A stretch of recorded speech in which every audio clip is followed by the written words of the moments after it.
Melanjutkan pembahasan mengenai server dengan teknologi Intel di Jagat Review TV. Kali ini, hal yang akan kami bahas adalah aplikasi yang disebut sebagai sistem manajemen software yang diberikan Intel untuk mendukung sebuah server berbasis prosesor Xeon dan Intel Server Board bagi penggunanya. Aplikasi sistem manajemen software ini dapat ditemukan di DVD yang disertakan di dalam paket penjualan server board. Anda dapat menginstalnya dengan mudah dengan memasukkan DVD yang disertakan ke dalam optical drive di server. Setelah instalasi selesai dilakukan, Anda bisa membuka Intel Active System Console yang merupakan perwujudan dari sistem manajemen software di browser yang Anda gunakan. Melalui aplikasi ini, Anda bisa memantau status beberapa komponen yang terpasang di dalam server terkait operasional.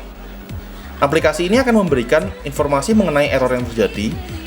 Misalnya, Anda akan mendapatkan informasi mengenai sisa kapasitas storage yang tersedia, status dari kipas pendingin di dalam server, serta suhu operasi dari prosesor di dalam server.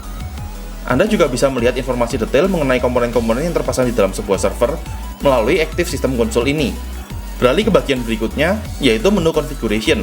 Di menu ini, Anda bisa mengatur beberapa hal terkait operasional server. Misalnya, pengaturan IP untuk network interface card yang terpasang di server ini, serta beberapa pengaturan yang umum dilakukan melalui BIOS, seperti menentukan boot order dan juga power action ketika terjadi pemadaman listrik.